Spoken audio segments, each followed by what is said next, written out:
तुला एखादं लेटर वगैरे काही मिळालं? हाव तर पण तुला कसं माहिती? ते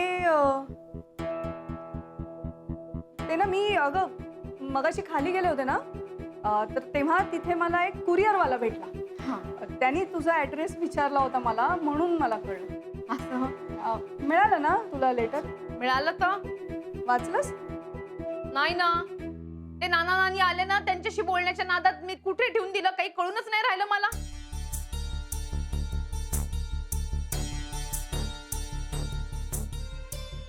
अच्छा, म्हणजे लेटर अजून हिने वाचलेलंच नाही, उलट ते हरवलंय. या पोट्ट्याने तर ठेवलं नसेल. अथर्वा, अथर्वा, अथर्वा, इथे लेटर होतं ते कुठे ठेवलंस तू? हो इथे होता ते मी करायला घेतला. ते पत्र? हो तुला किती वेळा सांगितलंय अशी महत्वाची कागदपत्र घ्यायची नाहीत खेळायला म्हणून. आता कुठे आहे ते? त्याने त्याचा पेपर बॉल बनवला आणि कॅच कॅच सारखा खेळत होता आणि तो खिडकीच्या बाहेर पडला. काय? हो मावशी. अथर्व, दाखव बरं मला कुठे फेकलं ते पत्र. दाखव. हा दाखव. शी, एवढा सगळा प्लॅन करून शेवटी सगळं मुसळ केरा.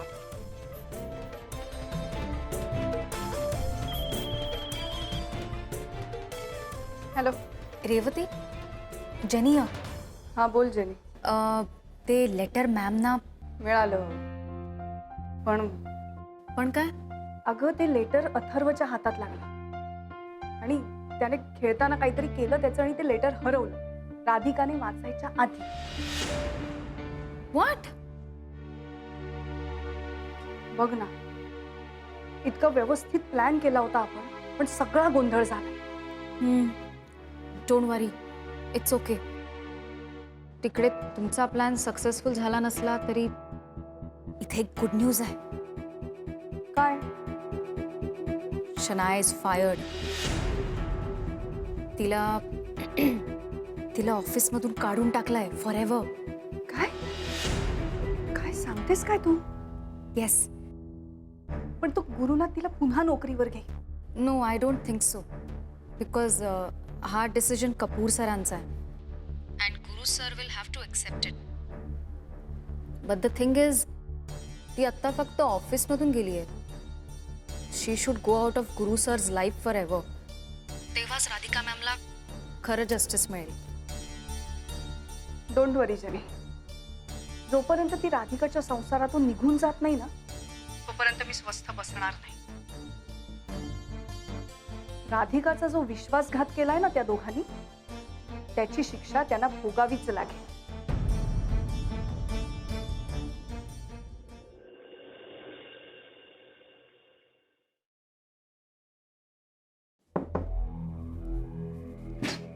Mister Subedar. Yes sir. Are you all right? नहीं सर, आई एम ओके. लग नहीं रहे हो. कोई दिक्कत हो तो बताओ. कोई दिक्कत नहीं है. मिस्टर सुबेदार, मुझे पता है मैंने मिस शनाया को नौकरी से निकाल दिया, इसलिए आप डिस्टर्ब हो. देखो, मेरे पास कोई और चारा भी नहीं था. वैसे भी उसका रिकॉर्ड बहुत खराब था. मैं यही चाहूंगा कि आप अपना मन काम में लगाओ. और हाँ, मैंने जो आपको काम दिया है ना, उसे जरा ध्यान से करना. बहुत जिम्मेदारी का काम है, क्योंकि हमारी कंपनी को एक बहुत बड़ा प्रोजेक्ट मिला है और ये जिम्मेदारी आप निभा सकते हैं. Do you understand? Yes sir, I will do my best and I won't let you down. और मिस्टर सुबेदार, Yes, एक बात और कहना चाहूंगा.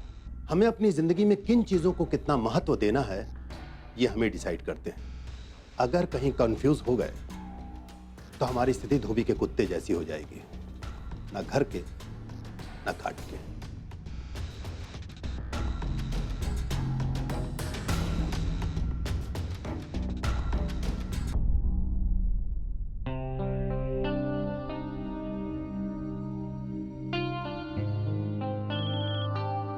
हेलो. हा मिस्टर गुप्ते, मी रेवती बोलतेय. हाँ बोला ना. आपलं जसं ठरलं होतं त्याप्रमाणे मी भक्तीला, म्हणजे शनायाची रूममेट आहे ना, तिला या आय नो, तुम्ही बोलला होता माझ्याशी. तिला पत्र लिहून राधिकाला पाठवायला सांगितलं होतं आणि त्यात गुरुनाथ आणि शनायाच्या रिलेशनशिप बद्दल लिहायला सांगितलं होतं. मग ते पत्र राधिकाला मिळालं पण पण काय पण ते तिच्या हातून मिसप्लेस झालंय. काय हो ना, मी आता तिला जाऊन भेटले ना तेव्हा तिनेच मला हे सगळं सांगितलं की तिला एक पत्र मिळालं पण वाचण्याआधीच तिच्या हातून हरवलं. आपला हाही प्रयत्न फसला. नाही इट्स ओके, एवढा हताश होऊ नका.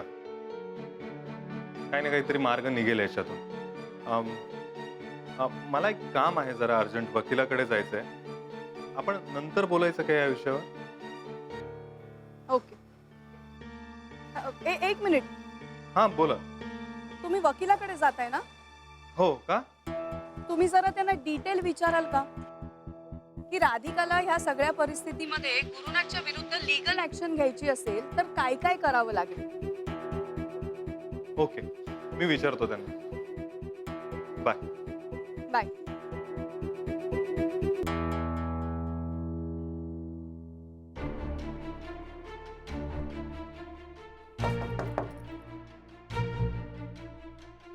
शनाया,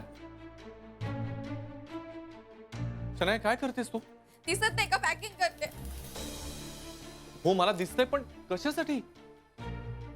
मी चालले मुंबई सोडून हा कायमची. तू प्लीज असं काही करू नकोस, ऐक ना माझं. हा काही ऐकायचं नाहीये तुझं. ते कपूर सर मला वाटेल ते बोलले सगळ्यांसमोर मला कंपनीतून काढून टाकलं आणि तू नुसतं बघत होतास, काही केलं नाहीस तू. अगं मी काय करणार होतो शनाया? मी कसं काही बोलू शकणार होतो? Please try to understand. मीच काय अंडरस्टँड करायचं यार नेहमी? तू कधी समजून घेणार आहेस फिलिंग्स माझ्या? सगळ्यांना स्वतःचाच विचार करता. शनाया असं नाहीये, तू प्लीज डोंट क्राय. हा प्लीज. आता तर त्या भक्तीने पण काढून टाकलंय मला खरं बाहेर. तुझ्याकडे काहीच ऑप्शन नाही. I have to go. ऐक ऐक ऐक, तू असा विचार करू नकोस ना. आपण दुसरं घर शोधू ना, दुसरी नोकरी शोधू. मुंबईत काय एकच कंपनी आहे का नोकरी करायला? म्हणजे काय वेगवेगळ्या कंपनीत कामाला जायचं? म्हणजे तिथेही आपण बरोबर नाही. म्हणजे ना सोबत राहायचं ना सोबत कंपनीत जायचं. शी असं नकोय, त्यापेक्षा जात नाही मी. शनाया ऐक ना, ऐक ना, आपण काहीतरी उपाय शोधू ना यावर. मी आहे ना. तू काही करत नाहीस गॅरी. तुझ्या मनात असताना तर आत्ताच्या आत्ता मला तू तुझ्या घरी नेलं असतं आणि तुझ्या बायकोला घराबाहेर काढलं असतं. पण नाही, तू ना घाबरतोस तिला फक्त. शनाया तसं नाहीये का? तसंच आहे. मला कळलंय तुला ना फक्त प्रेम करायचंय, पण त्या प्रेमाची जबाबदारी घ्यायची वेळ आली ना की तू घेत नाहीस अजिबात. मला माहितीये तू काही तुझ्या बायकोला घराबाहेर काढणार नाहीयेस आणि मला घरात घेणार नाहीयेस. मग कशासाठी आणि कोणासाठी थांबायचंय रे मी इथे? सोड, मी चालले परत. शनाया अगं असं काय करतेय? ऐक ना, मला सकाळपासून मला कळतंय तुला काय सांगायचंय, पण प्लीज ट्राय टू अंडरस्टँड. अगं माझ्या बायकोला घरातून काढून टाकणं इतकं सोपं नाहीये. त्यात आम्हाला एक मुलगा आहे. So what Gary? लोकांचा डिवोर्स होत नाहीत का? अगं डिवोर्स म्हणजे काय गंमत वाटली का तुला? मग प्रेम म्हणजे गंमत आहे का? सोड या, जाऊ दे. शनाया ऐक ना तू जरा माझं हे प्लीज. मला नाही ऐकायचंय. शनाया प्लीज माझं एकदा ऐक ना. मला सोड, मला ऐकायचं नाही. मला जाऊ दे. हा, please. माझं ऐक तू. मला प्लीज थोडा वेळ दे. मी जरा विचार करतो आणि काहीतरी एक डिसिजन घेतो. प्लीज मला थोडा वेळ, please. I am requesting you, please.